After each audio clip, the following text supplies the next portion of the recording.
Millions of years ago, there was a trail through the rainforest.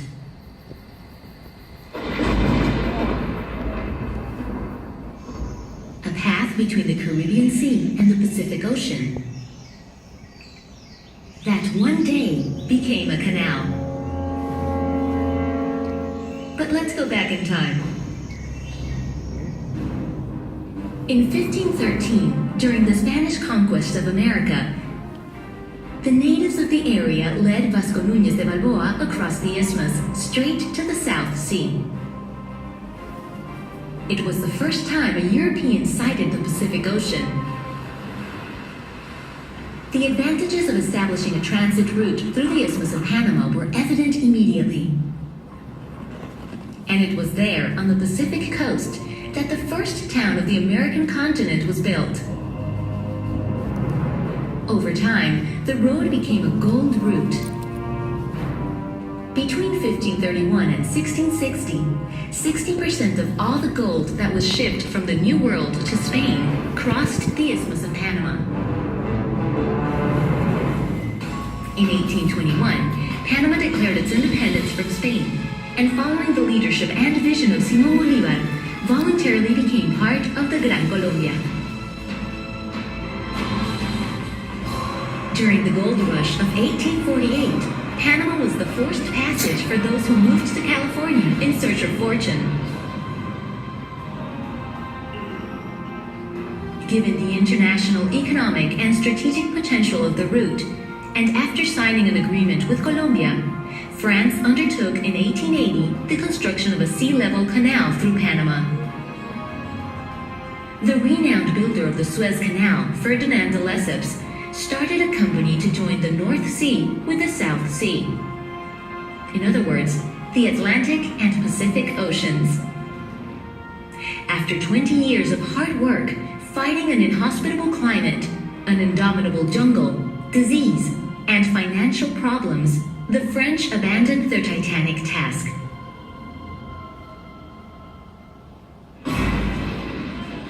On November 3rd, 1903, Panama declared its separation from Colombia, and 15 days later signed a treaty with the United States to build a canal. Over a 10-year period, more than 55,000 men and women, mostly from the Antilles, constructed a work of colossal dimensions.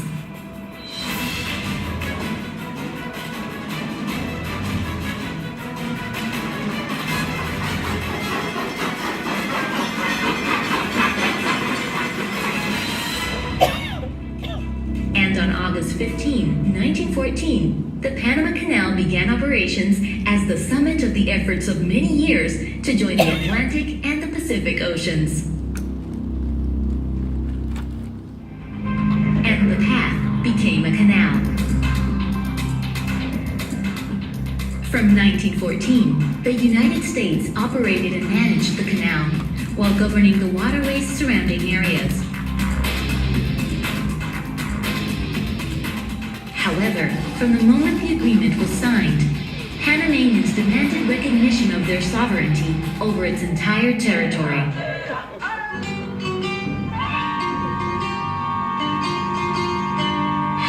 The most critical milestone of the relations between the two countries took place on January 9, 1964, when Panamanian students raised their flag in the area under U.S. jurisdiction, and caused riots that left a tragic toll on Panamanians.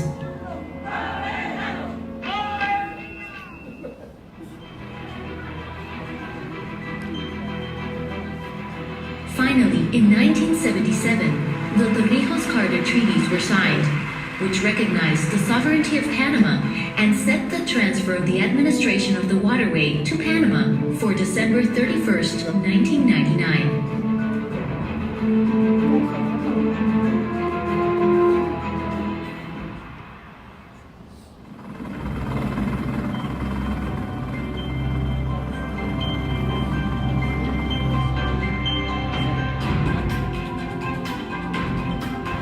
Under Panamanian stewardship, the canal faces the challenge of having a more profitable operation. The aim is to generate constant benefit for the country and, at the same time, comply with the demands for its services.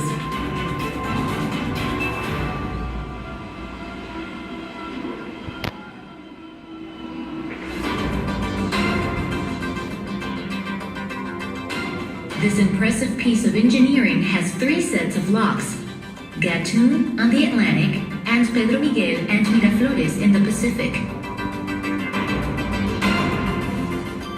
The lock system raises ships from sea level as true steps of water, both in the Atlantic and the Pacific side, to the level of the Gatun Lake, 26 meters above sea level, where they navigate through the canal watershed in the mountain range of Panama.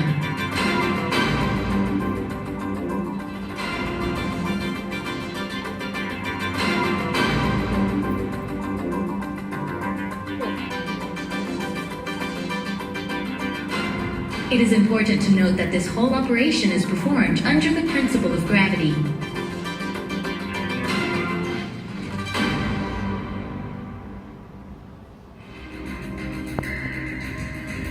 The Panama Canal operates 24 hours a day, and from 35 to 40 ships transit every day on an 8 to 10 hour, 80-kilometer long journey.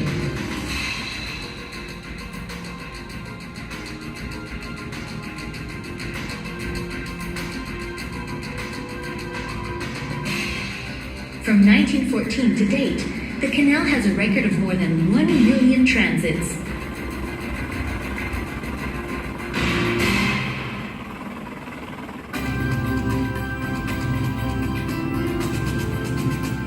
The need to expand the operational infrastructure of the waterway was an imminent fact, as larger locks were needed for larger vessels.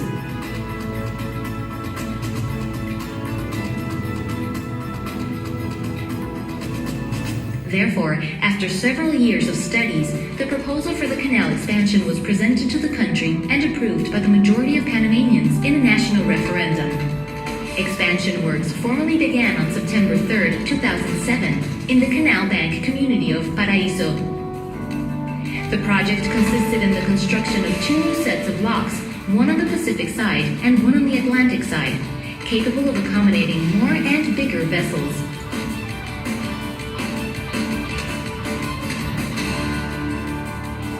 The new locks are 60% wider and 40% longer. They have a modern rolling gate system and 3 water-saving basins for chamber or level, contributing to save up to 7% of the water used.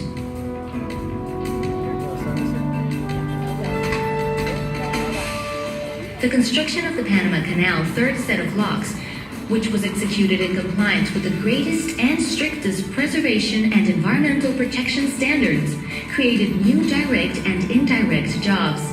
More than 37,000 Panamanians, with representation from all provinces and indigenous territories, worked day and night in the canal expansion works. More than 4.5 cubic meters of concrete were needed, and 150 million cubic meters of earth were excavated and dredged. Almost 200,000 tons of steel. The locks complexes were designed and constructed. The access and navigation channels were excavated and deepened. A titanic task with epic results. Transit plan. Southeast. Postcode Shipping Panama. Good morning. Check your radio. Good morning, Saudi. On behalf of the Marine Traffic Control Center, we welcome the Master and his crew to the inaugural transit of the expanded Panama Canal.